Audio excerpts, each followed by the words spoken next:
Assalamualaikum warahmatullahi wabarakatuh. Jumpa lagi dengan saya Isadia, mahasiswi dari Universitas Pancasakti dengan NIM 1820700 program studi PG PAUD.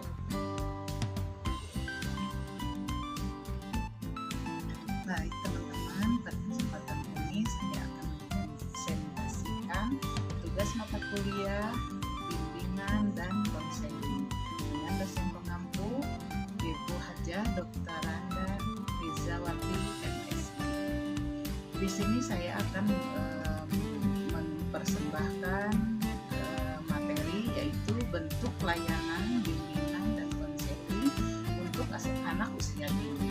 Sebagai pendahuluan, anak usia dini adalah anak yang sedang berada dalam proses perkembangan pada anak usia dini meliputi beberapa aspek perkembangan, yaitu yang pertama perkembangan nilai moral agama, yang kedua perkembangan fisik motorik, yang ketiga perkembangan kognitif, yang keempat perkembangan bahasa, yang kelima perkembangan sosial emosional, dan yang keenam perkembangan seni. Apabila salah satu aspek perkembangan mengalami hambatan, maka akan mempengaruhi aspek perkembangan lainnya. Berdasarkan hasil penelitian yang telah dilakukan oleh Browder L, 5-10% anak-anak memiliki gangguan emosional. Anak-anak dengan gangguan emosional cenderung memiliki sesuatu hambatan keberhasilan akademis, khususnya di bidang membaca, matematika, bahasa, dan ekspresi tertulis.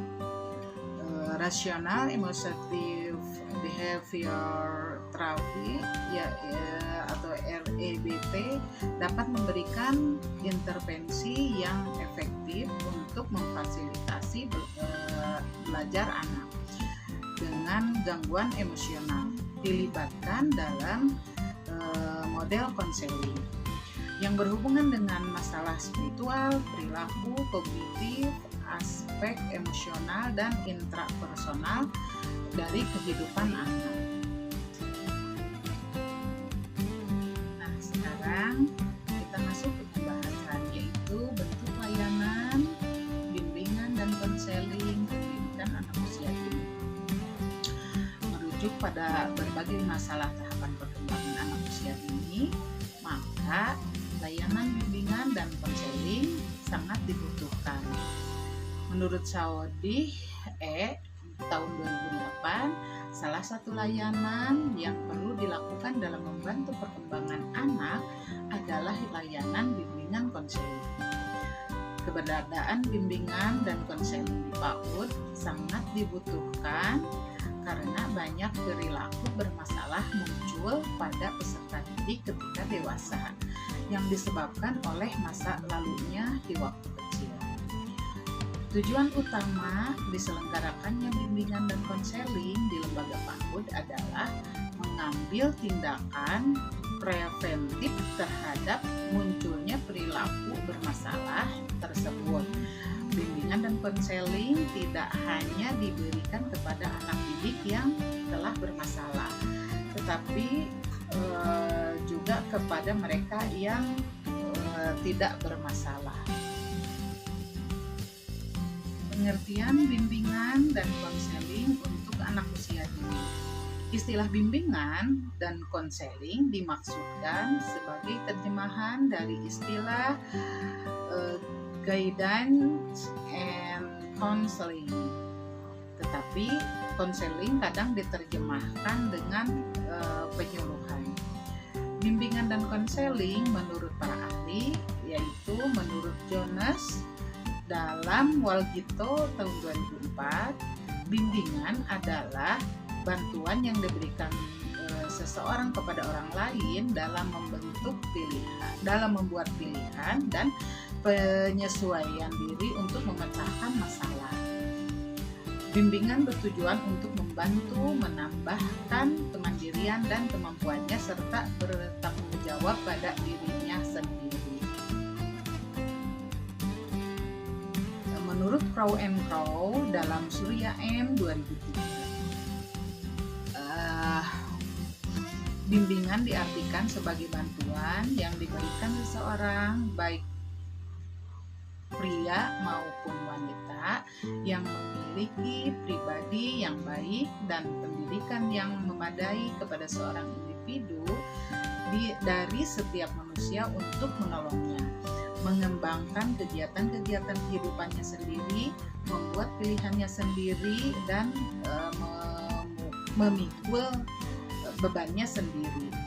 Nata Wijaya dalam Shawdih 2004 mengartikan bimbingan sebagai suatu proses pemberian bantuan kepada individu yang dilakukan secara berkesinambungan agar individu tersebut dapat memahami dirinya sendiri, sehingga dia dapat sanggup mengarahkan dirinya dan dapat bertindak secara wajar sesuai dengan tuntutan dan dari keadaan lingkungan sekolah, keluarga, masyarakat, dan kehidupan pada umumnya. Berdasarkan pendapat para ahli di atas, maka dapat disimpulkan bahwa bimbingan konseling pada anak usia dini adalah suatu upaya memberikan bantuan yang dilakukan oleh guru terhadap anak usia dini agar anak mampu mengatasi permasalahan-permasalahan yang dihadapinya dan dapat berkembang secara optimal. Pelaksanaan layanan bimbingan dan konseling untuk anak usia dini. Konseling pada dasarnya merupakan suatu layanan yang bersifat preventif atau penyembuhan, dan layanan ini hanya dapat dilakukan oleh petugas yang memiliki kemampuan untuk konseling. Guru pendamping anak usia dini tidak dibekali secara khusus untuk melakukan konseling. Adapun guru pendamping menemukan masalah yang cukup berat, maka guru dapat mengalih tangankan penanganan kepada ahlinya, misalnya kepada dokter, konselor, atau psikolog. Shawdih 2008 menjelaskan beberapa langkah yang dilakukan dalam layanan konseling adalah: yang pertama, identifikasi masalah; yang kedua, analisis masalah; yang ketiga, diagnosis; yang keempat, prognosis; yang kelima, pemberian bantuan; dan yang keenam, pemberian evaluasi dan tindak lanjut. Untuk ukuran keberhasilan suatu pelayanan bimbingan dan konseling dapat dilihat dari seberapa jauh perubahan perilaku yang terjadi pada anak. Menurut Shawdih 2008, langkah-langkah evaluasi program bimbingan dan konseling untuk anak usia dini yaitu: 1. Merumuskan beberapa masalah atau beberapa pertanyaan. Yang kedua, mengembangkan dan menyusun instrumen. Yang ketiga, mengumpulkan dan menganalisis data. Dan yang terakhir, yaitu yang keempat, melakukan tindak lanjut atau follow up. Nah, itulah teman-teman materi yang disampaikan dan pemaparan materi di atas dapat diambil kesimpulan, yaitu bimbingan dan konseling untuk anak usia dini merupakan suatu upaya memberikan bantuan yang dilakukan oleh guru terhadap anak usia dini agar anak mampu mengatasi permasalahan-permasalahan yang dihadapinya. Dalam memberikan layanan bimbingan dan konseling pada anak usia dini, guru menggunakan beberapa langkah. Apabila guru tidak mampu mengatasinya, guru dapat mengalihtangankan penanganan kepada ahlinya.